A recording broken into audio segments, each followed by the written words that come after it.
है तो बहुत उत्तम। कबहु की करी करुणा नर देही, कभी भगवान करुणा करते हैं तो मानव जीवन मिलता है। 84 लाख योनियों में सर्वोत्तम योनि है मानव योनि, इससे बढ़ करके कोई योनि नहीं हो सकती। लेकिन ये सब होते हुए भी इसमें एक कमी है। बोले कमी क्या है? बोले कब आपके हाथ से बाजी चली जाए इसका कोई ठिकाना नहीं। बहुत अच्छा शरीर मिला है, मानव योनि मिला है, सब सोचने समझने और करने की क्षमता है तुम्हारे अंदर, लेकिन अगले क्षण जिंदा रहोगे कि नहीं रहोगे इसका कोई ठिकाना नहीं। ये इसकी कमी है, इसका ये बिग पॉइंट है। प्रहलाद जी कहते हैं दुर्लभम मानुषम जन्म, ये मनुष्य जन्म बड़ा दुर्लभ है, लेकिन अध्रुव है, अनिश्चित है, कब चला जाए कोई ठिकाना नहीं। क्षण भंगुर जीवन की कलिका, कल रात को प्रात खिली न खिली, रट ले हरि नाम अरी रसना, फिर अंत समय में ये हिली न हिली। अंतिम समय में ये जीभ हिलेगी, राम का नाम ले पाएगी, इसका क्या ठिकाना। लोग कहते हैं महाराज हम बुढ़ापे में भजन करेंगे। बोले बुढ़ापे में क्या भजन करोगे? बुढ़ापे में कहीं भजन होता है? बुढ़ापे में मुंह में एक भी दांत नहीं रहेगा, राम राम कहोगे तो आम आम निकलेगा, राम भी नहीं कह पाओगे। मुंह में एक भी दांत नहीं, राम राम कहो तो आम आम निकले, और राम कहने की हिम्मत नहीं होगी। क्यों? बोले कभी कमर में दर्द, कभी घुटने में दर्द, कभी पेट में दर्द, कभी कहीं दर्द, नाना प्रकार की व्याधियां उस समय जब घेर लेती हैं तो व्यक्ति अपने व्याधि से मुक्ति की सोचता है, भगवान का स्मरण कहां होता। हाँ चिल्ला करके दुख में भले करे हा राम अरे राम, कहर कहर करके रो रो करके कर ले, वो बात अलग है, लेकिन उसका क्या मूल्य होगा। बुढ़ापे में भगवान का भजन करने चलोगे तो भगवान भी क्या कहेंगे, क्या कहेंगे। बोले एक सज्जन हमारे यहां आए अयोध्या में महाराज, हमारे गुरु जी के पास, बूढ़े थे, रिटायर हो गए थे, किसी विभाग में काम करते, 70 वर्ष की अवस्था में आए। बोले महाराज अब दुनिया के सारे काम से मुक्त हो गए, बेटे भी अपने अपने काम में लगे हैं और हमारी उनको कोई अब जरूरत भी नहीं है, इसलिए अब तो हम यहीं रह करके भजन करेंगे और आपकी सेवा करेंगे। तो महाराज जी ने कहा कि अब तुम क्या सेवा करोगे, तुम हम ही से सेवा करवाओगे, अब तुम सेवा करने लायक रहे कहां। जब सेवा करने लायक थे तब तो तुमने अपनी जवानी, अपना जीवन, अपना धन अपने बेटों को दिया, तो ये बुढ़ापा भी अपने बेटों को जाकर के दो, मेरे सिर पे मत पड़ो। डांट करके भगा दिया। बोले जिसको तुमने अपना जीवन दिया, अपना सर्वस्व दिया, ये बुढ़ापा भी उसी के सिर पे डालो। अब आयो भजन करने, भगवान भी क्या सोचेंगे कि जीवन भर तो सबको दिया और जब किसी ने नहीं पूछा तब मेरी शरण में आया। ये बात अलग है कि भगवान परम कृपालु हैं, भगवान दयालु हैं, कैसे भी उनका भजन करो कल्याण होगा, लेकिन विचार करना क्या ये उचित है? उचित तो ये है कि जन्म से ही, बचपन से ही, जब से संभल जाए उसी समय से भगवान की भक्ति में लग जाए। कौमार आचरेत प्राज्ञो धर्मान भागवतानि, दुर्लभम मानुषम जन्म ततप्यद्रो मर्धदम। प्रहलाद जी ये भी कहते हैं सुखमैन्द्रिकम दैत्या देह योगेन देहिनाम सर्वत्र लभते दैवाद यथा दुःखमयत्नतः, सर्वत्र लभ्यते दैवाद यथा दुःखमयत्नतः। प्रहलाद जी कहते हैं हे असुर बालकों, सुख प्राप्त करने के लिए भी बहुत परेशान नहीं होना चाहिए। क्यों? प्रहलाद जी कहते हैं इंद्रियों से जो सुख मिलता है, संसार का जो सुख है, भोग है, इसके लिए भी प्रयास करने की कोई जरूरत नहीं। क्यों? बोले यह भी प्रारब्ध से तुम्हें मिलेगा। किस प्रकार से? बोले यथा दुःखमयत्नतः। ये बड़ा सुंदर तर्क है प्रहलाद जी का, इस तर्क पर आप भी विचार करना। यथा दुःखमयत्नतः, कोई भी संसार का व्यक्ति, अज्ञानी से अज्ञानी व्यक्ति दुख प्राप्त करने के लिए कोई यत्न नहीं करता, कोई प्रयास नहीं करता। आप दुख प्राप्त करने के लिए कभी कोई प्रयास नहीं करते। दुख प्राप्त करने के लिए आप पैसा नहीं खर्चा करते। दुख प्राप्त करने के लिए आप किसी से निवेदन नहीं करते। दुख प्राप्त करने के लिए आप कोई संसाधन एकत्रित नहीं करते। यहां तक कि दुख प्राप्त करने के लिए आप भगवान से प्रार्थना भी नहीं करते कि हे प्रभु आप मुझे दुख दे दो। कोई करता है? नहीं करता। दुख के लिए आप कोई साधन नहीं करते हैं, फिर भी दुख आपके जीवन में आता है। आयत्नतः, बिना यत्न किए आता है। उसी प्रकार से बिना यत्न किए सुख भी आएगा, तय है। कैसे आएगा? प्रहलाद जी कहते हैं, देह योगेन देहिनाम सर्वत्र लभ्यते दैवात। दैवात माने प्रारब्ध के द्वारा। तुम्हारे प्रारब्ध में जितना सुख लिखा है और जितना दुख लिखा है, वो सुख दुख दोनों आएंगे।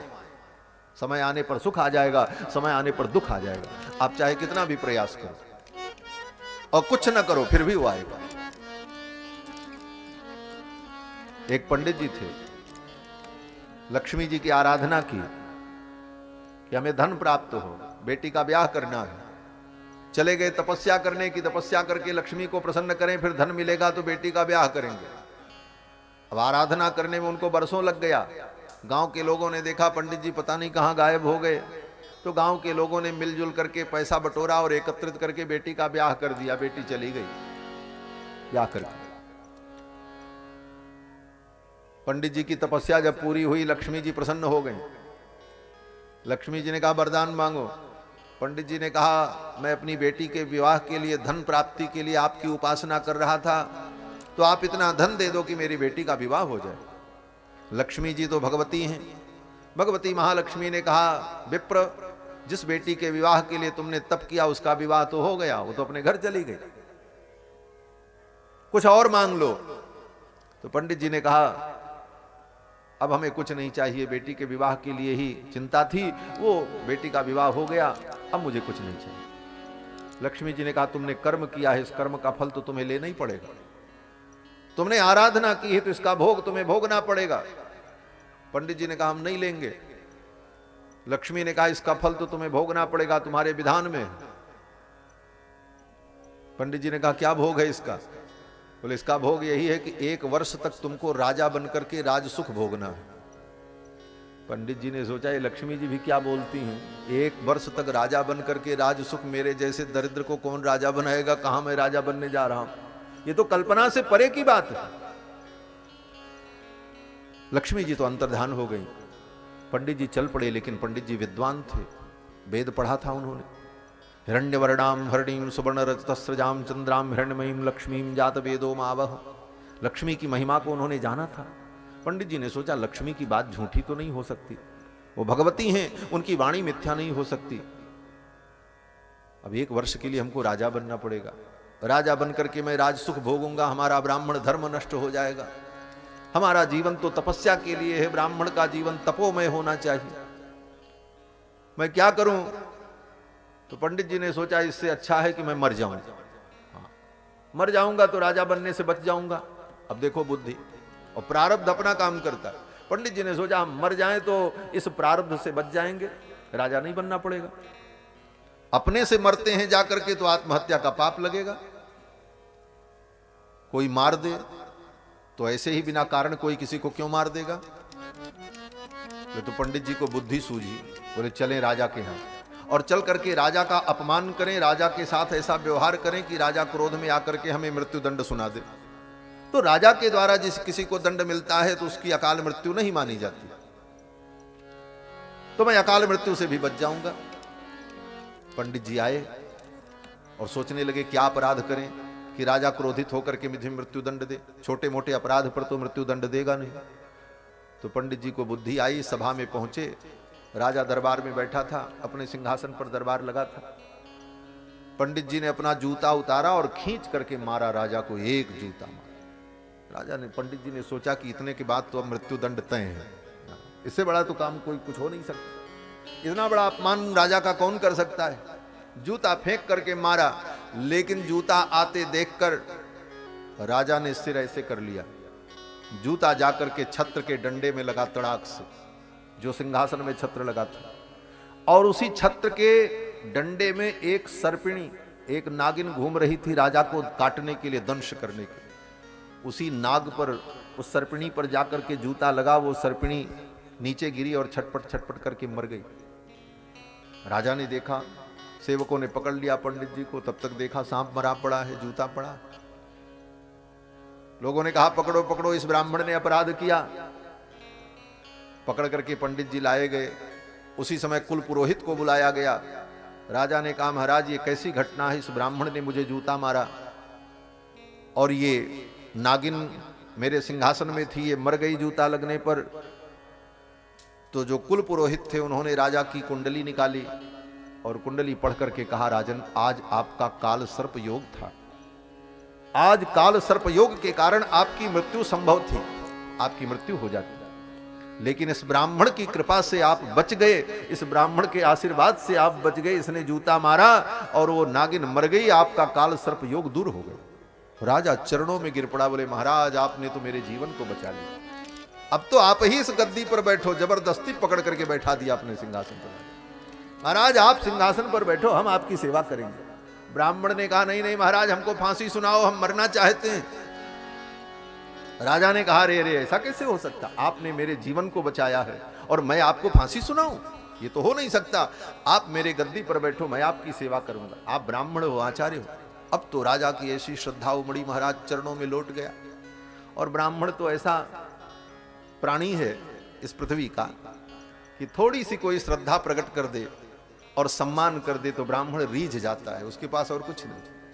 ब्राह्मण केवल सम्मान का भूखा है और श्रद्धा का भूखा है और उसे कुछ नहीं चाहिए। अगर कोई झूठी भी श्रद्धा दिखा दे तो उसके ऊपर वो कृपा कर देता है, भले उससे उसका नुकसान हो जाए। यही ब्राह्मण का धर्म है। तो ब्राह्मण को दया आ गई।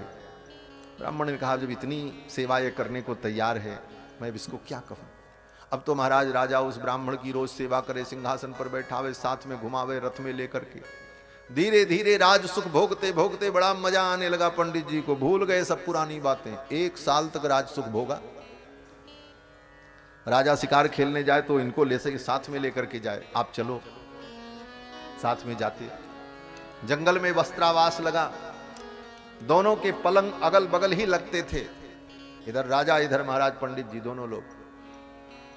रात में जंगल में वस्त्रावास लगा था, शिविर लगा था, वहीं पर विश्राम कर रहे थे। सैनिक लोग चारों तरफ लगे थे। रात्रि में एक सर्प जंगल से कहीं से घूमते हुए उस शिविर में घुस गया। खुरखुर की आवाज हुई। राजा तो गहरी नींद में सो रहा था, पंडित जी की नींद खुल गई। देखा ये सर्प तो राजा की ओर जा रहा है। पंडित जी ने सोचा इस राजा ने मेरी इतनी सेवा की, अपनी गद्दी पर बैठा करके मेरी आरती उतारता है और ये सर्प राजा की ओर जा रहा है, कहीं राजा को काट लेगा तो राजा की तो मृत्यु हो जाएगी। उस सर्प को मारने के लिए पंडित जी ने अपनी तलवार निकाली, क्योंकि राजा के साथ रहते थे तो तलवार अस्त्र शस्त्र सब रखते थे। ज्यों ही तलवार निकाली, खर्र से सांप तो भाग गया, लेकिन खर्र की आवाज होते ही राजा की नींद खुल गई। राजा ने देखा पंडित जी ने अपनी तलवार निकाल रखी। राजा की बुद्धि बदल गई। बोले ब्राह्मण तेरी मैंने पूजा की और तेरा इतना सम्मान किया और आज तू एकांत अवसर पाकर के मुझे मार देना चाहता। उल्टा अर्थ निकल गया। राजा ने कहा तुम मेरी हत्या करना चाहते थे कि यहां जंगल में मार दें तो तुम्हारा राज्य निष्कंटक हो जाए। पंडित जी ने कहा नहीं नहीं महाराज ऐसी बात नहीं है, एक सर्प आया था। बोले कहां सर्प? सर्प तो भाग गया। क्या प्रमाण देते? और रात्रि का समय और तलवार हाथ में और वहां दूसरा कोई था नहीं। कितनी भी सफाई दी पंडित जी ने, राजा ने स्वीकार नहीं किया। क्यों? बोले प्रारब्ध विपरीत आ चुका था, कर्म का भोग पूर्ण हो चुका था, वैसी अवस्थाएं सृजित हो गई, व्यवस्था वैसी बन गई। राजा ने विचार किया इसको क्या दंड दें। फिर राजा ने सोचा, राजा ने कहा कुछ भी हो, एक बार इसने मेरे प्राण की रक्षा की है और आज ये भले मुझे मारना चाहता हो लेकिन मारा तो नहीं है, तो मैं इसको मृत्युदंड क्यों दूं। राजा ने कहा ठीक है ब्राह्मण, तूने एक बार मेरे प्राण की रक्षा की इसलिए मैं तुझे जीवन दान देता हूं, लेकिन मेरे राज्य की सीमा से बाहर चले जाओ। पंडित जी चल पड़े, सब सुख छोड़ करके, सुविधाओं को छोड़ करके जब फिर चल पड़े और राज्य की सीमा से बाहर निकले तो लक्ष्मी जी रास्ते में मिल गई। लक्ष्मी जी ने कहा कहो विप्र, कर्म का फल क्या होता, तुम्हें अपने प्रारब्ध को भोगना पड़ा। तो ये प्रारब्ध की गति बड़ी विलक्षण है। सुख दुख प्रारब्ध में जितना लिखा है वो समय आने पर बिना प्रयास किए आ जाएगा, वो आएगा, उसे कोई रोक नहीं सकता। प्रारब्धम परिभुज्य कर्म शकलम प्रक्षीण कर्मांतर। प्रहलाद जी कहते हैं हे असुर बालकों, ये सुख दुख प्रारब्धवश आते हैं। जिस तरह दुख को प्राप्त करने के लिए व्यक्ति कोई प्रयास नहीं करता और वो आ जाता है, उसी प्रकार सुख भी आएगा। इसलिए सुख दुख की चिंता छोड़कर भगवान का चिंतन करना चाहिए। प्रहलाद जी की इन बातों को सुनकर के असुर बालक उनके भक्त बन गए और सब भगवान का कीर्तन करने लगे। एक दिन हिरण्यकश्यपु को आकर के आचार्यों ने बताया कि महाराज आपके बेटे ने पूरे विद्यालय को बर्बाद कर दिया। अभी तक आपका बेटा आपके शत्रु का नाम लेता, अब तो विद्यालय में केवल आपके शत्रु के नाम का कीर्तन होता, दूसरा काम होता ही नहीं। जब देखो सब बच्चे बैठ करके कीर्तन करते हैं श्रीमन नारायण श्रीमन नारायण। हिरण्यकश्यपु को बड़ा क्रोध आया, प्रहलाद जी को बुलाया और कहा, दुष्ट तू मेरे शत्रु की बात करता है, बड़े बड़े देवता मुझसे डरते हैं और तुझे भय नहीं लगता। प्रहलाद जी ने कहा, पिताजी जिसके बल से आप बलवान हैं उसी के बल से मैं भी बलवान हूं। न केवलम में भवतश्च राजन सवई बलम बलिनाम चा परेशाम। इतना सुनते ही तो हिरण्यकश्यपु को क्रोध आया। हिरण्यकश्यपु ने कहा, कहां है तेरा भगवान? जिस भगवान के बल पर तू इतना गुरूर करता है वो तेरा भगवान कहां है? बुला अपने भगवान को, मैं देख लूं तेरे भगवान में कितनी शक्ति है। प्रहलाद जी ने कहा, भगवान तो सब जगह है, बुलाना उसको पड़ता है जो दूर होता है, भगवान तो सब जगह है। हिरण्यकश्यपु ने कहा, कहां कहां है?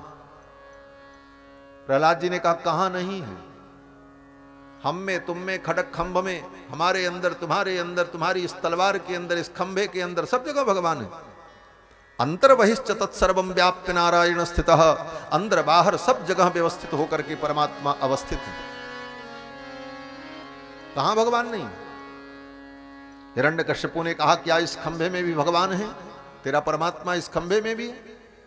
प्रहलाद जी ने कहा, है, जो सब जगह है वो इस खंभे में भी है। प्रहलादस्ति यदीश्वरो बदहरि सर्वत्र में दर्शय स्तंभे चैवमिति ब्रुवन्तु असुरः तत्र विरासीत धरी। प्रहलाद जी ने कहा, इस खंभे में भी भगवान है। हिरण्यकश्यपु दौड़ पड़ा और दौड़ करके उसने खंभे पर एक मुष्टिका का प्रहार किया, खंभा टूट गया। उस खंभे के अंदर एक सुई भी जाने की जगह नहीं थी, इतना ठोस था वो खंभा। लेकिन उस खंभा के टूटने पर उसके अंदर से भगवान नरसिंह प्रकट हो गए। बोलो लक्ष्मी नरसिंह भगवान की जय। लक्ष्मी नरसिंह भगवान प्रकट हो गए। गर्जना करते हुए भगवान नरसिंह प्रकट हुए। विशाल रूप, सिंह के समान मुख, नर के समान शरीर, कराल दृष्टम करवाल चंचल छुरांत जिह्वम भ्रकुटी मुखोलबड़म।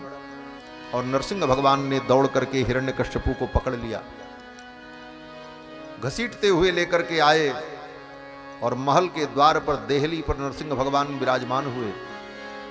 अपनी जंघाओं पर हिरण्यकश्यपु को लिटाया, नीचे की दो भुजाओं से हिरण्यकश्यपु के शरीर को जकड़कर पकड़ लिया। ऊपर की दो भुजाएं खाली थीं। नरसिंह भगवान ने कहा, तूने ब्रह्मा से वरदान मांगा था, मेरी मृत्यु न दिन में हो न रात में हो, देख ले न दिन है न रात है। तूने वरदान मांगा था, मेरी मृत्यु न अस्त्र से हो न शस्त्र से हो, देख ले ये मेरे भयंकर नख न अस्त्र हैं न शस्त्र हैं। इस प्रकार कहते हुए उसकी समस्त प्रतिज्ञाओं का स्मरण दिलाते हुए भगवान नरसिंह ने हिरण्यकश्यपु के वक्षस्थल में अपने नख को धसाया और कर्र से पेट फाड़ दिया। वक्षस्तस्य विदारयन् निज नखैहि वात्सल्यमापादयन् आर्तत्राणपरायणस्य भगवान नारायणो मे गति। नखांकुरोत्पाटित हृत्स्ररोहम्, अपने नख के द्वारा वक्षस्थल को विदीर्ण कर दिया, हिरण्यकश्यपु की छाती को फाड़ दिया। हिरण्यकश्यपु का नरसिंह भगवान ने वध कर दिया। उसके जो और अनुचर थे आए, सबको भगवान ने मार डाला। भगवान का क्रोध शांत नहीं हो रहा था। ब्रह्मा इंद्र सब ने आकर के स्तुति की, भगवान का क्रोध शांत नहीं हुआ। देवताओं ने लक्ष्मी जी को भेजा, आप जाओ, आपके जाने पर इनका क्रोध शांत होगा।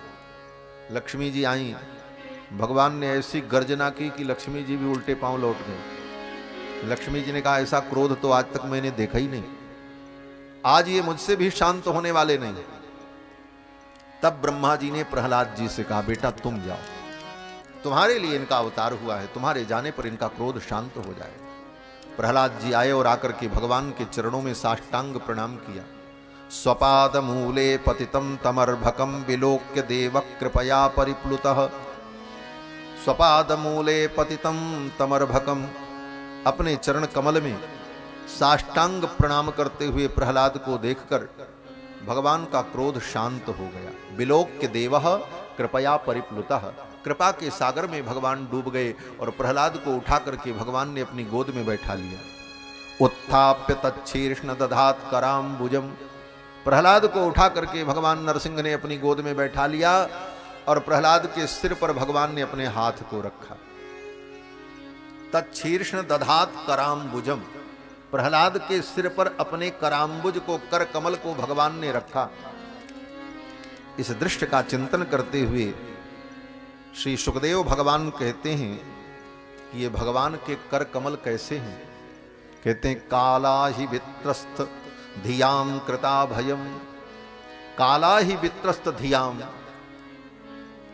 काल रूपी महासर्प के भय से जिसकी बुद्धि भयभीत हो गई हो, ऐसी बुद्धि के भय को दूर कर देने वाले, अभय प्रदान करने वाले भगवान के करारविंद। काला ही वित्रस्त धियाम कृता भयम, भगवान ने अपने कर कमल को प्रहलाद के मस्तक पर रखा। शीतल सुखद छाह जेहि करके मेटत शाप ताप माया, तुलसीदास जी महाराज वर्णन करते हैं। ये भगवान के कर कमल का वैशिष्ट्य है, विशेषता है। प्रहलाद जी ने भगवान के चरणों में साष्टांग प्रणाम किया, बड़ी सुंदर स्तुति की। भगवान बड़े प्रसन्न हुए। भगवान ने कहा प्रहलाद मुझे आने में देर हो गई हो तो क्षमा कर देना। भगवान ने कभी किसी भक्त से क्षमा नहीं मांगी है, भक्त ही भगवान से क्षमा याचना में करते हैं, लेकिन प्रहलाद जी ऐसे भक्त हैं जिनसे भगवान ने क्षमा मांगी। भगवान ने कहा प्रहलाद कहां तुम्हारी ये छोटी अवस्था, 5 वर्ष की अवस्था, कहां इस दुष्ट की दारुण यातनाएं, लेकिन तुम्हारे आर्त वचन को सुनकर मैं दौड़ता हुआ आया हूं।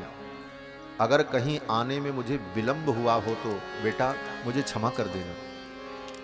ये भक्त वत्सलता भगवान। भगवान कहते हैं क्षंतव्य मंग यदि में समय विलंब, अगर आने में मुझे विलंब हुआ हो तो बेटा क्षमा कर देना। क्वेदम बपुः क्वच वय सुकुमार में तत् क्वैताह प्रमत्त कृत दारुण यातनास्ते, कहां इस दुष्ट की दारुण यातनाएं और कहां तुम्हारा सुकुमार शरीर। लेकिन श्रुत्वा त्वदार्ति वचनम झटिति प्रयातः, तुम्हारे वचन को सुन करके मैं झट से आया हूं, दौड़ते हुए आया हूं, झटिति प्रयातः।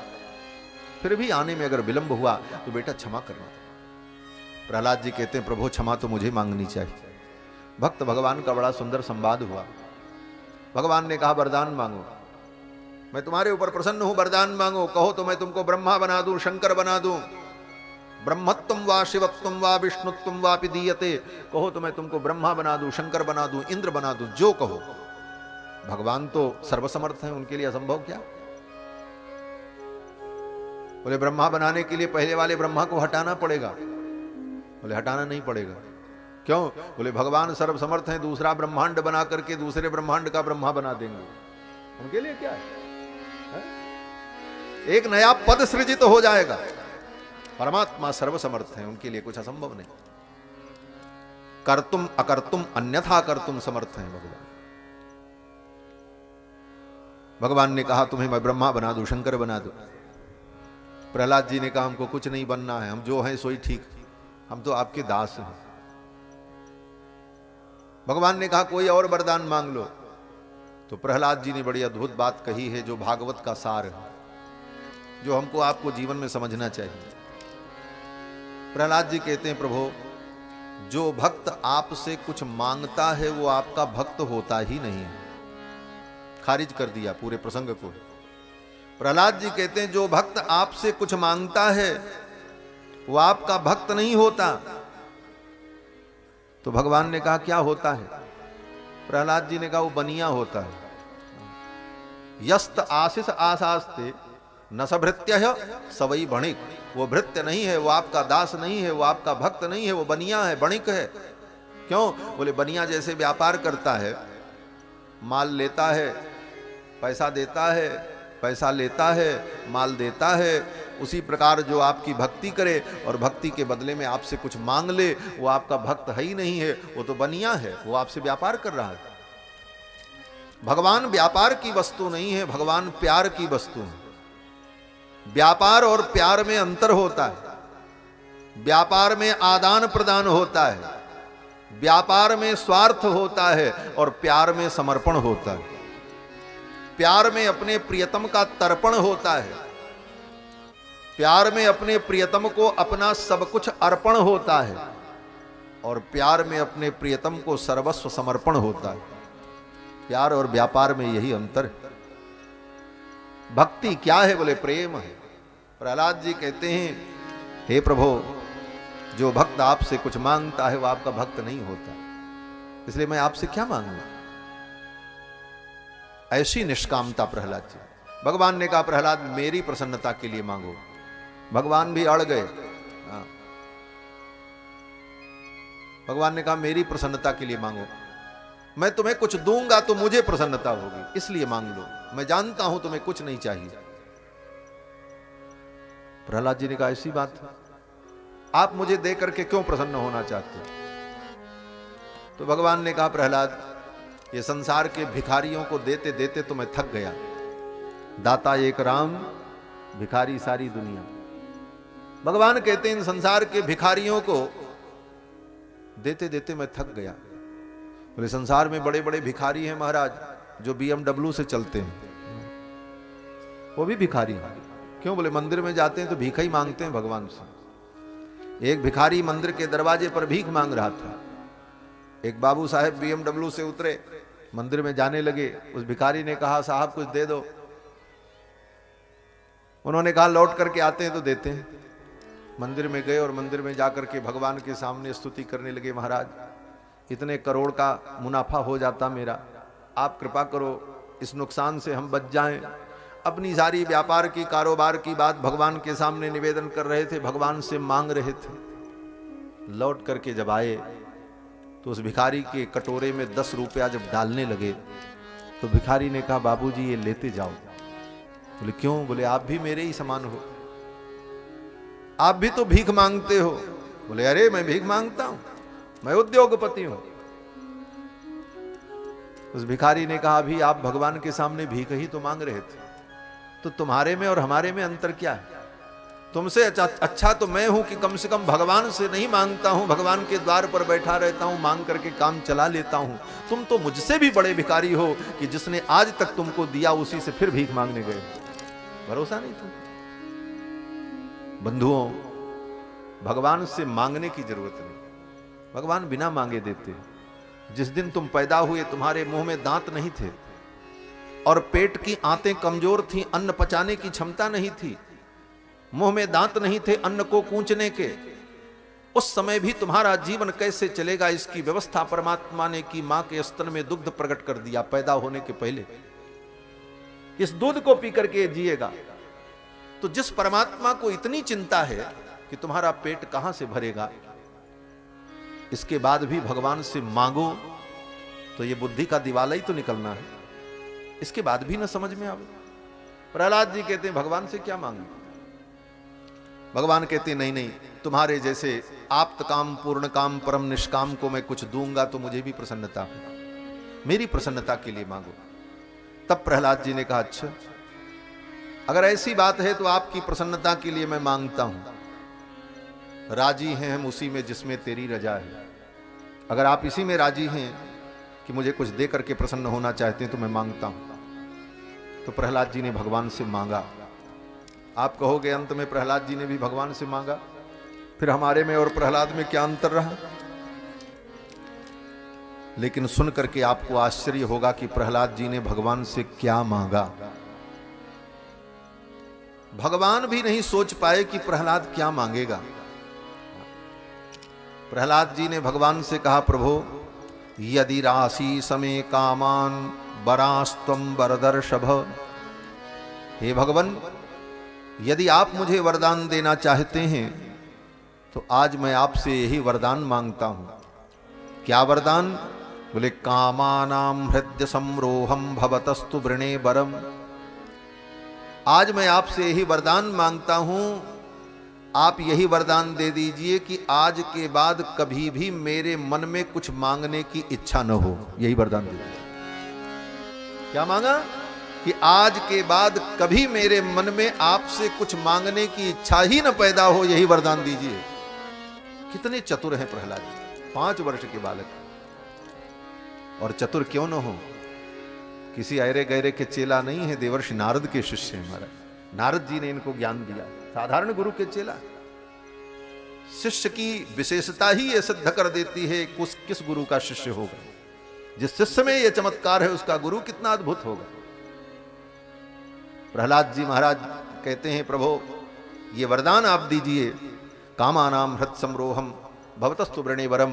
मैं यही वरदान चाहता हूं कि मेरी कामनाओं का सदा सदा के लिए अंत हो जाए, कभी मेरे मन में कुछ मांगने की इच्छा ही ना। भगवान ने कहा तथास्तु। फिर भगवान जब चलने लगे तो प्रहलाद जी ने एक बात और कही। प्रहलाद जी ने कहा, प्रभु एक निवेदन है। बोले क्या? प्रहलाद जी ने कहा, मेरे पिता ने आपको बहुत गालियां दी, अपशब्द कहे, मेरे पिता को आप क्षमा कर देना, मेरे पिता का कल्याण हो, मैं चाहता हूं। भगवान रो पड़े, नरसिंह भगवान। नरसिंह भगवान की आंखों से अश्रु आ गए। धन्य है प्रहलाद तू, इसी को भक्त कहते हैं। भगवान का भक्त कौन? बोले जो अपने शत्रु के भी कल्याण की कामना करे, वही भगवान का भक्त है। जिसके दिमाग में शत्रु और मित्र के भाव अभी बचे हैं, इसका मतलब अभी उसकी भगवान की भक्ति पूरी नहीं है। जो भगवान के परम भक्त होते हैं वो किसी को अपना शत्रु मानते ही नहीं। दुनिया भले उनको शत्रु माने, वो किसी को अपना शत्रु नहीं मानते, वो अजात शत्रु हैं। प्रहलाद जी कहते हैं, मेरे पिता का कल्याण हो, मेरे पिता ने आपको बहुत गालियां दी। प्रहलाद जी ने कहा, बेटा उस पिता ने तुम्हें इतना सताया और तुम उसका कल्याण चाहते हो? प्रहलाद जी ने कहा, प्रभु मैं इसलिए कल्याण चाहता हूं कि अगर मेरे पिता का कल्याण नहीं हुआ तो मेरा पुत्र होना व्यर्थ हो जाए। क्यों? बोले पुत्र किसे कहते हैं?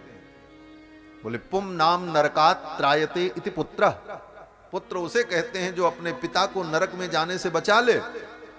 पिता कितना भी बड़ा पापी क्यों न हो, लेकिन पुत्र इतना धर्मात्मा हो जाए कि अपने धर्म के बल से पिता को नरक में जाने से बचा ले, वही पुत्र है, उसी को पुत्र कहते हैं। प्रहलाद जी कहते हैं, अगर मेरे पिता नरक चले गए तो मेरा पुत्र होना व्यर्थ हो जाएगा। इसलिए हे भगवान, मेरे पिता को आप क्षमा कर दो, उनके ऊपर कृपा करो।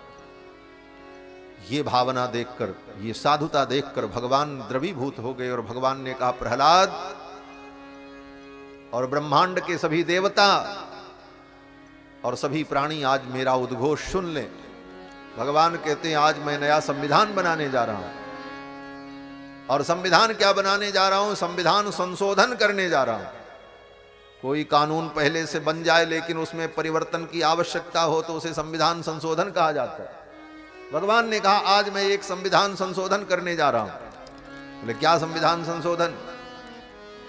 भगवान ने कहा, आज तक यही संविधान था कि काहू न को सुख दुख कर दाता, निज कृत कर्म भोग सब भ्राता।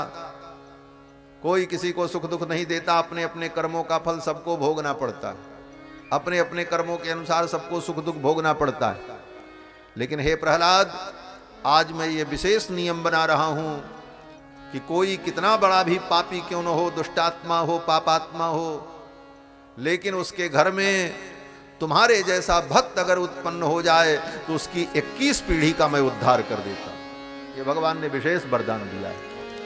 ये नया कानून बना दिया भगवान ने नरसिम्हावतार में कि प्रहलाद, आज मैं कानून बना रहा हूं, ये नियम निर्धारण कर रहा हूं कि तुम्हारे जैसा भक्त जिसके कुल में उत्पन्न होगा, उसके पिता, उसके पिता के पिता, उसके पिता के पिता, उसकी 21 पीढ़ी का मैं उद्धार कर दूंगा, चाहे सब पापी क्यों न हो, उस भक्त के संबंध के कारण। और बाकायदे भगवान ने कहा, त्रिहि सप्तभिः पिता पूतः पितृभिः सहते नगः। त्रिहि सप्तभिः, त्रिहि सप्तभिः का मतलब 7 त्रिक 21, 21 का 7 का पहाड़ा समझ लो। भगवान कहते हैं त्रिहि सप्तभिः पिता पूत, 21 पीढ़ी का उद्धार मैं कर दूंगा। यत् साधो से गृहे जातो भवान वै कुल पावन। तुम्हारे जैसा कुल पावन, कुल को पवित्र करने वाली संतान जिसके कुल में पैदा हो जाएगी, उसकी 21 पीढ़ी का मैं उद्धार कर दूंगा। भगवान ने प्रहलाद जी को यह वरदान दिया और चलते चलते भगवान ने प्रहलाद को एक बात और कही, बेटा आज तो मैंने तेरे पिता को मार दिया क्रोध में, लेकिन जाओ आज मैं वचन देता हूं, तुम्हारे वंश में उत्पन्न होने वाले तुम्हारे किसी संबंधी का मैं अब वध नहीं करूंगा। और भगवान ने इस वचन का निर्वाह किया। कृष्णावतार में बाणासुर से भगवान का युद्ध हुआ और बाणासुर को भगवान ने छोड़ दिया। और क्यों छोड़ा? बाणासुर को छोड़ते हुए भगवान ने कहा, जाओ मैं तुमको इसलिए छोड़ रहा हूं कि तुम्हारे प्रपितामह जो थे वो मेरे परम भक्त थे प्रहलाद, और उनको मैंने वचन दिया था नरसिंहावतार में, इसलिए मैं आज तुमको छोड़ रहा हूं। यही कह करके भगवान कृष्ण ने बाणासुर को छोड़ दिया। बाणासुर के पिता महाराज बलि, बलि के पिता विरोचन और विरोचन के पिता प्रहलाद। प्रहलाद के प्रपौत्र को बाणासुर को भगवान ने छोड़ दिया था कृष्णावतार में, मारा नहीं। क्यों? क्योंकि मेरे भक्त के वंश में उत्पन्न है। भगवान ने बड़ी कृपा की। ये सब चरित्र सुखदेव जी ने राजा परीक्षित को सुनाया। इसके बाद अष्टम स्कंद में भगवान के परम भक्त गजराज की कथा सुखदेव जी ने सुनाई। गजराज भगवान का परम भक्त था। सरोवर में स्नान करने गया, ग्राह ने उसके पैर को पकड़ लिया, पानी में खींचने लगा। वो जब डूबने लगा, उसके सारे प्रयास व्यर्थ हो गए, उसके परिवार के लोग भी उसे छोड़ करके चले गए। तब अंत में उसने भगवान को पुकारा। कथा आपको मालूम है, केवल सार मैं कह रहा हूं। गजराज जब चारों तरफ से हार गया तब भगवान को पुकारा। अपबल तपबल और बाहुबल, चौथो बल है दाम, सूर किशोर कृपाते सब बल हारे को हरि नाम। जब व्यक्ति हारता है तब हरि का स्मरण करता है। गजराज भी जब चारों तरफ से हार गया तब भगवान हरि का स्मरण किया। ये भागवत में गजेंद्र की कथा है, गजेंद्र मोक्ष की। इस कथा का सार यही है कि गजराज ने भगवान की स्तुति तो की, 28 श्लोकों में गजराज ने भगवान की स्तुति की, लेकिन गजराज ने कहीं भगवान का नाम नहीं लिया। 28 श्लोक में गजराज ने स्तुति की है, इसका नाम गजेंद्र मोक्ष है, और कहीं गजराज ने भगवान का नाम नहीं लिया। बोले तो स्तुति कैसी हुई? बोले गोलमाल, गोलमाल स्तुति। गजराज कहता है कि यस्मिन इदम यतश्चेदम, यस्मिन इदम, ये संपूर्ण सृष्टि जिस परमात्मा के अंदर है मैं उसको प्रणाम कर रहा हूं। सृष्टि के कण कण में जो विद्यमान है उस परमात्मा को मैं प्रणाम कर रहा हूं। ये संपूर्ण सृष्टि जिससे उत्पन्न हुई मैं उसको प्रणाम कर रहा हूं। इस प्रकार गजराज भगवान की स्तुति कर रहा था, लेकिन कहीं नाम नहीं लिया। कृष्ण, गोविंद, हरि, राम, नरसिंह, विष्णु, नारायण, कोई नाम नहीं लिया। पूरी स्तुति हो गई। सुखदेव जी कहते हैं एवं गजेंद्र मुपवर्णित निर्विशेषम, निर्विशेष रूप से गजराज ने भगवान की स्तुति की, किसी विशेषण का प्रयोग नहीं किया। ब्रह्मादिक देवता स्तुति सुन रहे थे, लेकिन कोई उसकी रक्षा के लिए नहीं आए। ग्राह उसके पैर को पकड़ करके पानी में खींच रहा था, कोई नहीं आया। ब्रह्मा भी स्तुति सुन रहे थे, इंद्र भी सुन रहे थे, ये लोग क्यों नहीं आए? सुखदेव जी ने बड़ा सुंदर व्यंग किया है इन देवताओं के ऊपर। सुखदेव जी कहते हैं कि ब्रह्मादयो विविध लिंग विधाभिमाना, ये ब्रह्मादिक देवता अपने अपने अभिमान में बैठे थे। ब्रह्मा सोच रहे थे मैं तो सृष्टि करता हूं, इंद्र सोच रहे थे मैं तो देवताओं का राजा हूं, ये मुझे बुलावे तब हम जाएं, हमारा प्रोटोकॉल है, ऐसे ही थोड़ी चले जाएंगे। उस प्रोटोकॉल को ये फॉलो करेगा तब हम जाएंगे, नहीं तो कैसे जा सकते हैं। इस अपने गर्भ में वे देवता अपने अपने स्थान पर बैठे रहे। लेकिन महान तो वो होता है जो सारे नियमों को तोड़कर आतुर की रक्षा करता है, दुखी की रक्षा करता है, उसके दुख की निवृत्ति करता है। महान तो वो, इसीलिए महान भगवान है। अणोरणीयान महतो महीयान। ब्रह्मा नहीं आए, शंकर नहीं आए, इंद्र नहीं आए, वरुण नहीं आए, कुबेर नहीं आए, सब बैठे रहे।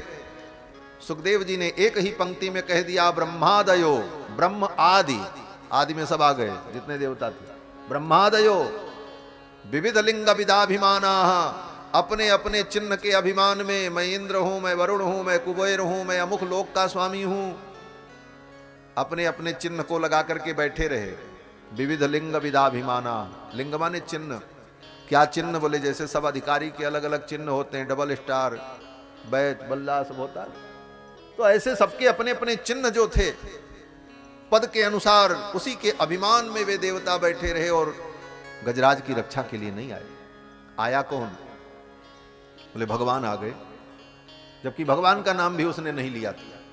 छंदोमयेन गरुणेन समुह्यमान, अपने वेदमय गरुण पर बैठ करके भगवान आकाश मार्ग से आ रहे हैं।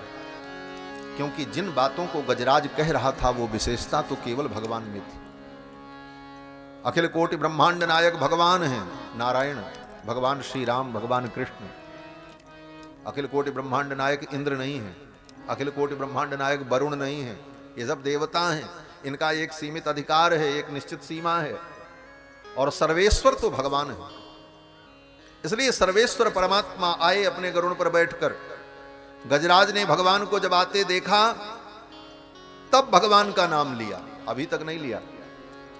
जब भगवान को आते देखा, अरे गज निरख्यो फहरान बसन की, ललक लग्यो मुख कमल बिलोकन, भूल गई गजग्राह ग्रसन की। गरुड़ पर बैठकर भगवान आ रहे थे, इतने वेग से आ रहे थे कि भगवान का पीतांबर आकाश में लहरा रहा था। भगवान की अलकावली वायु के वेग से हल्लोरित हो रही थी, गले की बनमाला हिल रही थी, और बड़े वेग से भगवान गरुड़ पर बैठ करके नीले आकाश में, नीले गगन में आ रहे हैं। गजराज ने देखा, बड़ा सुंदर पद है, बड़ा भावपूर्ण पद है। गज निरख्यो फहरान बसन की, गज निरख्यो फहरान बसन की, ललकी लग्यो मुख कमल बिलोकन, ललकी लग्यो मुख कमल बिलोकन, भूल गई गजग्राह ग्रसन की, भूल गई गजग्राह ग्रसन की। गज निरख्यो फहरान बसन की, गज निरख्यो फहरान बसन की, कुंडल कच फहरात बदन पर, कुंडल कच फहरात बदन पर, दामिनी सी मृदु मंद हसन की, दामिनी सी मृदु मंद हसन की। गज निरख्यो फहरान बसन की, गज निरख्यो फहरान बसन की। गजराज ने भगवान के पीतांबर की फहरान को देखा। गज निरख्यो फहरान बसन की, ललक लग्यो मुख कमल बिलोकन, भूल गई गजग्राह ग्रसन की। गजराज भूल गया कि ग्राह ने मुझे पकड़ रखा है। भगवान के मुखमंडल को देख करके सुध बुध भूल गया। भगवान की बनमाला हिल रही थी, पीतांबर उड़ रहा था। भगवान की मंद मुस्कान को देख करके गजराज सोचने लगा, भगवान को मैं क्या अर्पित करूं। प्रभु आ रहे हैं। गजराज ने सोचा इनको कमल बहुत प्रिय है, क्योंकि ये कमलाकांत है। भगवान का एक नाम है कमलाकांत, और भक्त जब भगवान का वर्णन करते हैं तो कहते हैं इनके कर कमल, इनके चरण कमल, इनके मुख कमल, भगवान का सब अंग कमल के ही समान। नव कंज लोचन कंज मुख कर कंज पद कंजारुणम, नव कंज लोचन कंज मुख कर कंज पद कंजारुणम,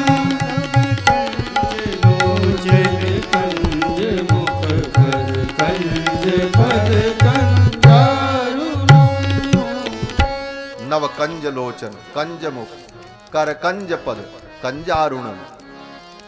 भगवान का मुख कमल, चरण कमल, नेत्र कमल। भक्त जब उदाहरण देते हैं तो यही उदाहरण है। गजराज ने सोचा भगवान के चरण कमल, मुख कमल सब तो कमल के ही समान, ये कमलाकांत हैं और इनके कर कमल में भी कमल पुष्प है। शंख चक्र गदा पद्म, पद्म भगवान धारण किए रहते। ये पद्म पुष्प भगवान को अत्यंत प्रिय क्यों है? फूल तो बहुत है दुनिया में, कमल ही भगवान को प्रिय क्यों है? कहते कमल पुष्प की एक विशेषता होती है। क्या बोले? जल में रहता है लेकिन जल से निर्लिप्त रहता है। जो प्राणी संसार में रह करके संसार से निर्लिप्त हो वही परमात्मा को प्रिय होता है। यही विशेषता है। कमल क्या है? बोले सुमन।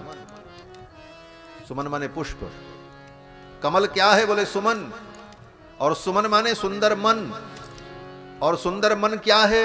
बोले जो मन संसार में लिप्त न हो, संसार में रह करके भी हमारा मन संसार में लिप्त न हो, भगवान में लगा हो, इसी मन का नाम सुमन है। ऐसा सुमन, ऐसा कमल पुष्प भगवान को प्रिय है।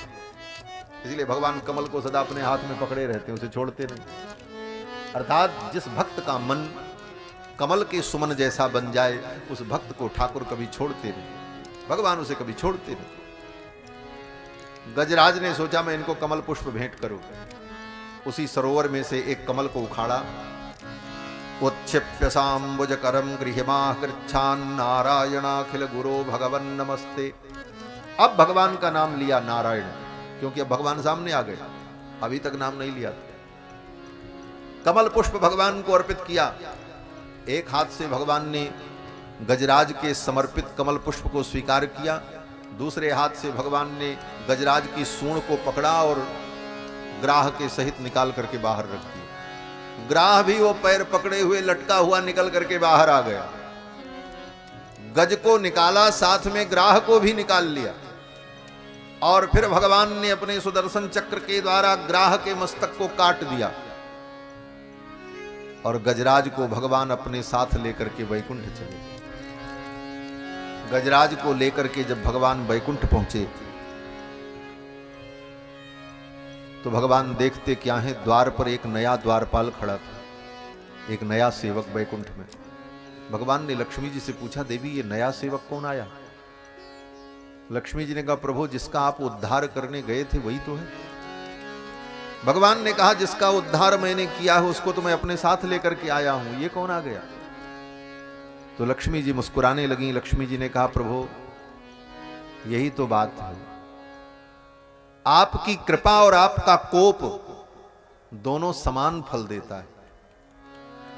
भगवान जिस पे कृपा करते हैं उसको भी वैकुंठ देते हैं, और भगवान जिस पर क्रोध करते हैं उसको भी वैकुंठ मिलता है। क्रोधोपि देवस्य वरेण तुल्यः, भगवान का क्रोध भी वरदान के समान होता है। यो यो हताश चक्रधरेण राजन त्रैलोक्यनाथेन जनार्दनेन, भगवान जनार्दन के चक्र से जो मारा जाता है, भगवान के क्रोध का जो पात्र बनता है, वो भी वैकुंठ प्राप्त कर लेता है। यही विशेषता है।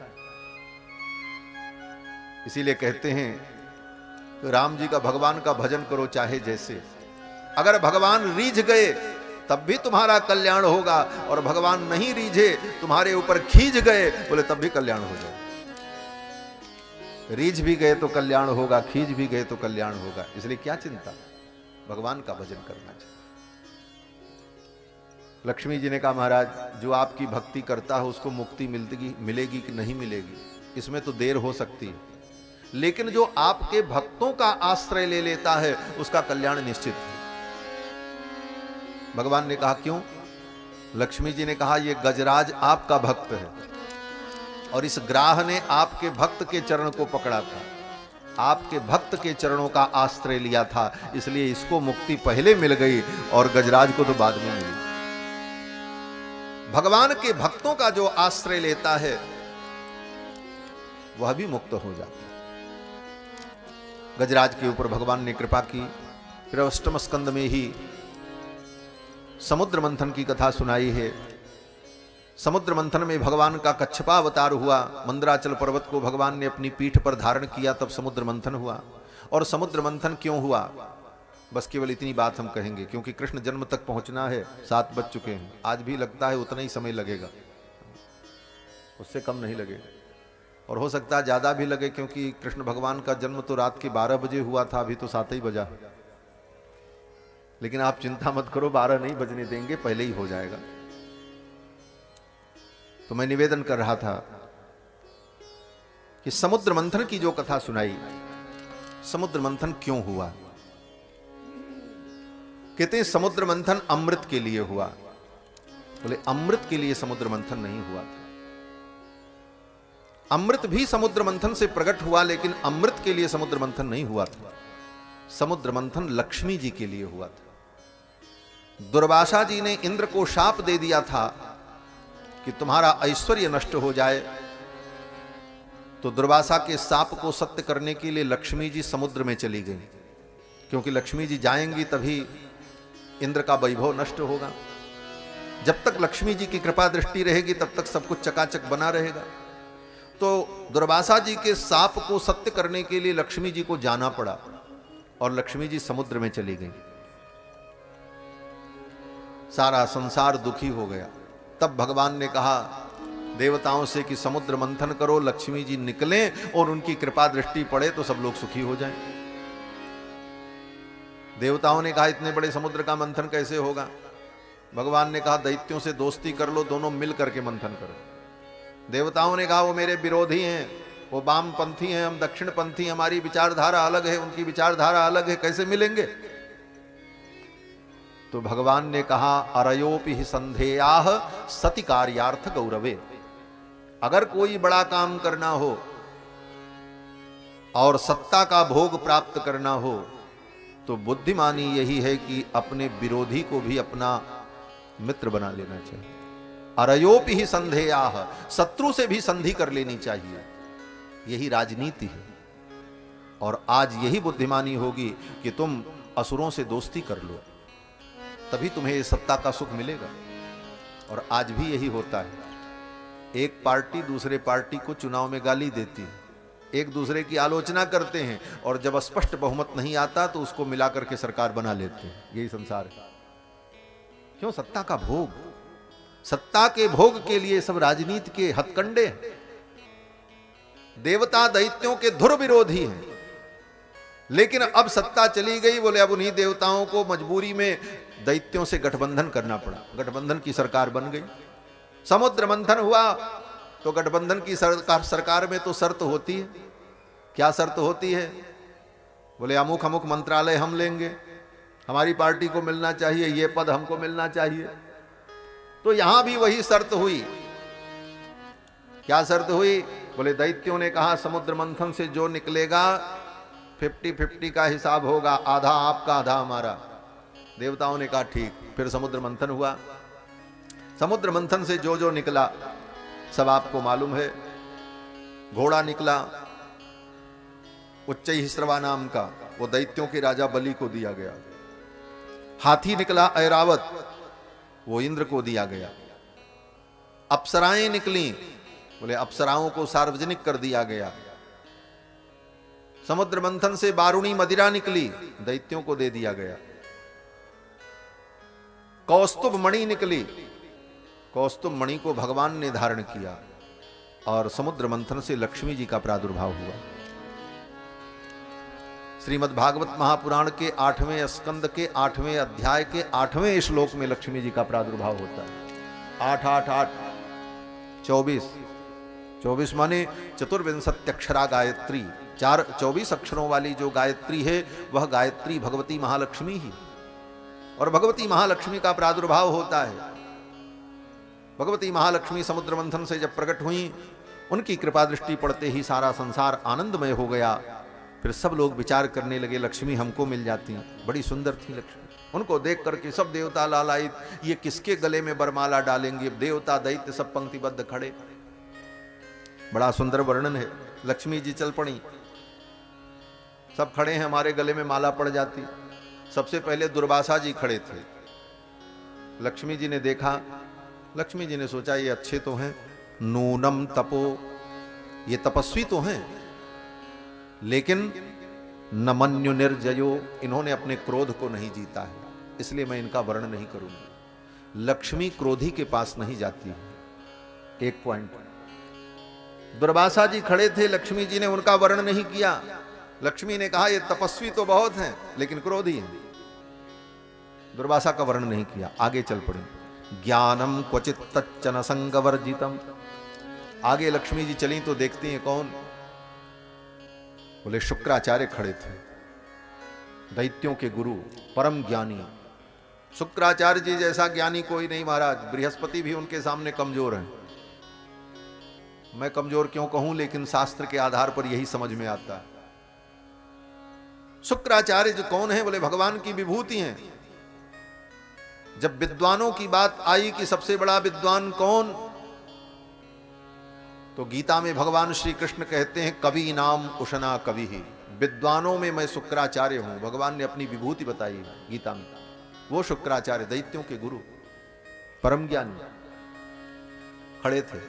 लक्ष्मी ने सोचा ज्ञानी तो ये बहुत अच्छे हैं, ज्ञानम क्वचित तच्च न संगवर्जितम, ज्ञानी तो बहुत अच्छे हैं, इनके ज्ञान में कोई कमी नहीं है, लेकिन न संगवर्जितम, इनका संग ठीक नहीं है। ये राक्षसों के साथ रहते हैं, ये कुसंगी हैं, इसलिए इनका वर्ण करना ठीक नहीं। लक्ष्मी आगे बढ़ गई, आप बड़े ज्ञानी हो लेकिन आपके संगत अच्छी नहीं है, आपके साथ रहने वाले अच्छे नहीं हैं, तो लक्ष्मी आपके पास नहीं आएगी। अब तीसरा बिंदु कहते हैं, लक्ष्मी जी चली तो देखती क्या है, बोले क्वचिन महास्तस्य न काम निर्जयः। आगे चली तो देखती हैं इंद्र खड़े थे। लक्ष्मी जी ने सोचा ये तो महान हैं, कश्चिन महास, ये स्वर्ग के राजा भी हैं, सुंदर भी हैं, पराक्रमी भी हैं, लेकिन इनमें भी एक कमी है। बोले क्या कमी है, बोले न काम निर्जयः, इन्होंने काम को नहीं जीता है, ये बड़े कामी हैं। इंद्र कितने कामी हैं, बोले स्वर्ग में रहकर उनकी कामनाएं पूर्ण नहीं होती हैं तो मृत्युलोक में भी आकर के अहिल्या जैसी स्त्री को अपवित्र कर देते हैं। लक्ष्मी ने सोचा ऐसे कामी से विवाह करके मुझे सुख नहीं मिलेगा।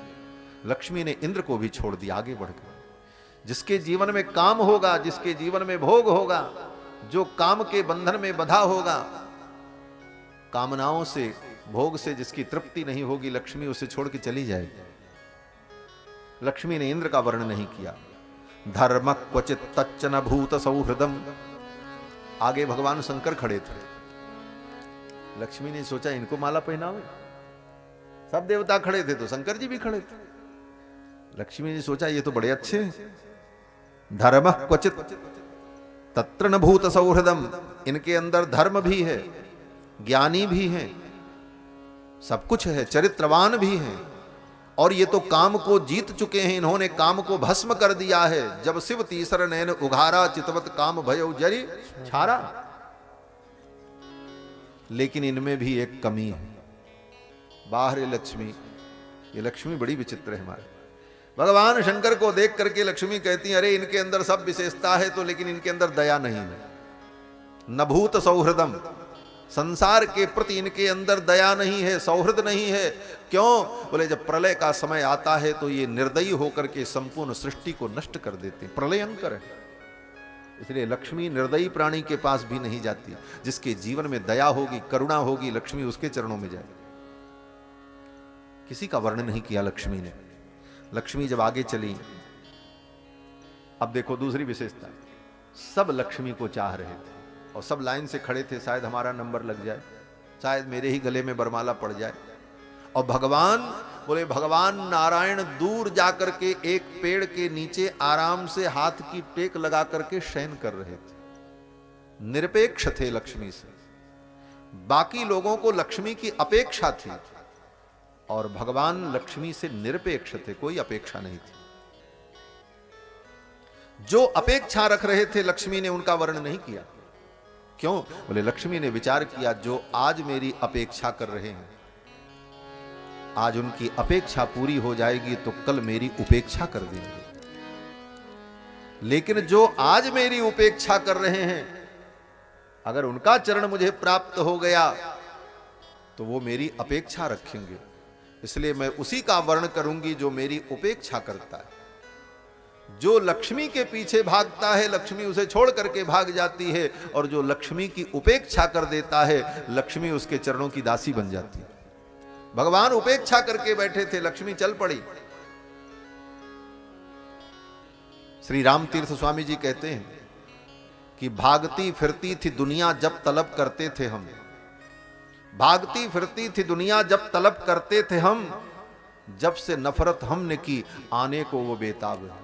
संसार की उपेक्षा करके देखो, संसार का सारा वैभव तुम्हारे चरणों में, अपेक्षा करते रहोगे, दौड़ना पड़े। देवताओं ने अपेक्षा की, लक्ष्मी उनके पास नहीं गई, और भगवान उपेक्षा करके चुपचाप बैठे थे, लक्ष्मी भगवान के पास पहुंच गई। सुखदेव जी कहते हैं कि बब्रे बरम सर्वगुणैरपेक्षितम रमा मुकुंदम निरपेक्षमीप्सितम। बब्रे बरम सर्वगुणैरपेक्षितम, जिन जिन गुणों की अपेक्षा थी लक्ष्मी जी को, शुक्राचार्य में ज्ञान तो देखा लेकिन संग गड़बड़ था, इंद्र के अंदर सब कुछ था लेकिन काम था, शंकर जी के अंदर सारी विशेषताएं थी लेकिन दया नहीं थी, दुर्वासा जी के अंदर सब कुछ था लेकिन क्रोध था। तो जिन जिन चीजों की अपेक्षा थी महालक्ष्मी को, वो सारी अपेक्षाएं कहां पूर्ण हुई? बोले भगवान में। बब्रे बरम सर्वगुणैरपेक्षितम, जिन जिन गुणों की अपेक्षा थी लक्ष्मी जी को, वो सारे गुण भगवान में थे। क्यों? बोले भगवान सर्वगुण संपन्न है। लक्ष्मी जी ने देखा भगवान में सब गुण है। और क्या है? बोले रमा मुकुंदम निरपेक्षमीप्सितम, और ये निरपेक्ष है, सब गुण इनके अंदर है, इसलिए ये कोई मेरी अपेक्षा नहीं कर रहे हैं। देखो, जिसके पास सब कुछ होगा उसको किसी की क्या अपेक्षा होगी? भगवान सर्वगुण संपन्न है, इसलिए उनको लक्ष्मी की भी कोई अपेक्षा नहीं है कि लक्ष्मी आवे, गर्ज हो तो आवे और नहीं आना है तो जाए। इसलिए लक्ष्मी ने भगवान का ही वर्ण किया। भगवान के गले में ले जाकर के लक्ष्मी जी ने बरमाला डाल दी, और जब बरमाला डाली देवताओं ने पुष्प वृष्टि की, जय जयकार की। समुद्र के तट पर लक्ष्मी जी के साथ भगवान का विवाह संपन्न हुआ। सिंधु की बेटी, समुद्र की बेटी लक्ष्मी के भगवान कांत कहलाए।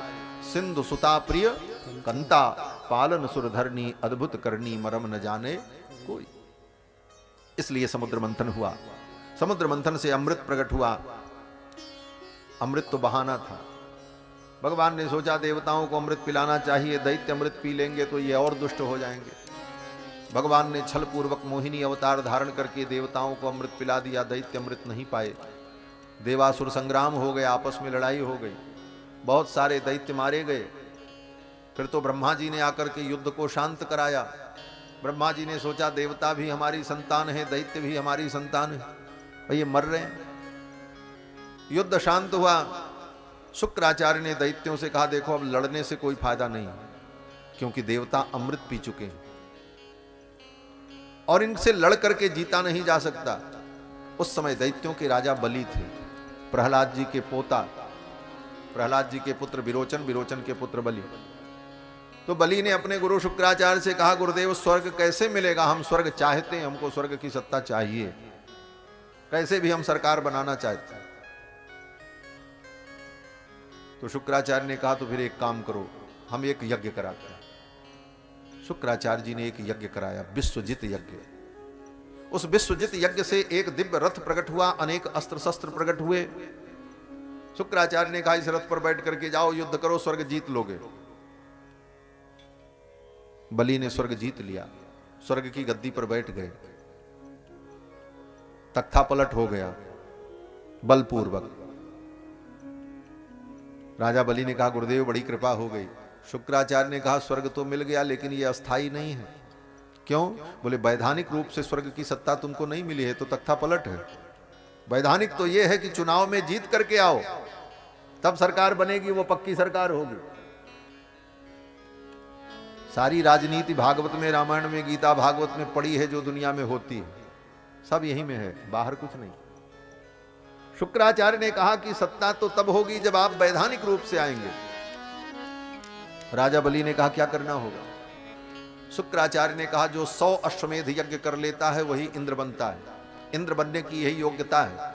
100 यज्ञ का बहुमत आपको प्राप्त हो जाए, 100 यज्ञ आपके पूरे हो जाएं अश्वमेध, तो आप शतक्रतु हो जाएंगे। शतक्रतु माने इंद्र, उसी को इंद्र का पद मिलेगा।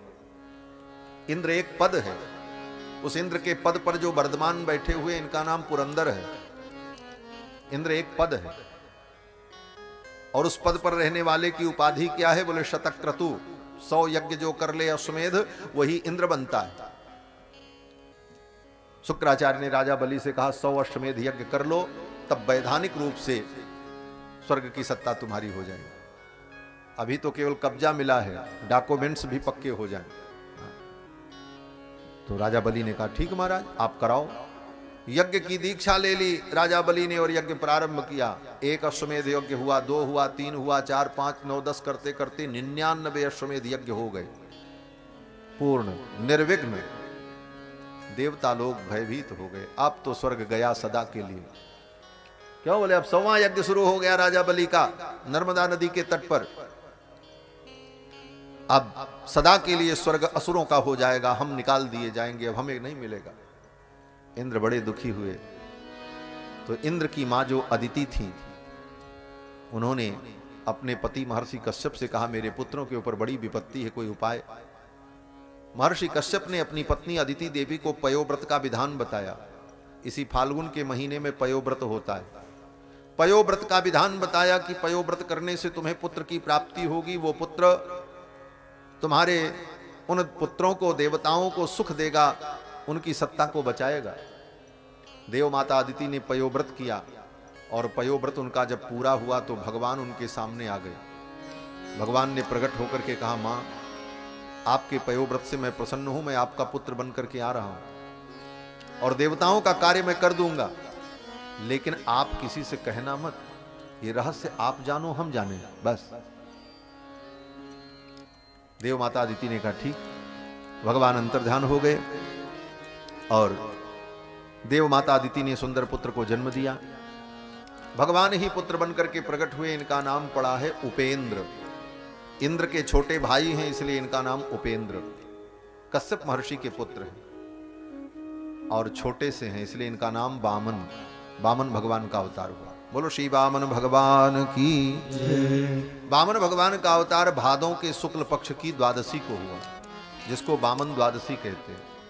भादों के कृष्ण पक्ष की अष्टमी को भगवान कृष्ण का अवतार है और भादों के शुक्ल पक्ष की द्वादशी श्रवण नक्षत्र वामन भगवान का अवतार नक्षत्र है। वामन भगवान प्रकट हुए और वामन भगवान फिर बड़े हुए। इनका यज्ञोपवीत संस्कार हुआ। स्वर्ग में ही यज्ञोपवीत संस्कार हुआ। स्वयं गायत्री देवी ने इनको अक्षमाला प्रदान की। सूर्य भगवान ने गायत्री मंत्र का उपदेश किया और सारे विधि विधान से वामन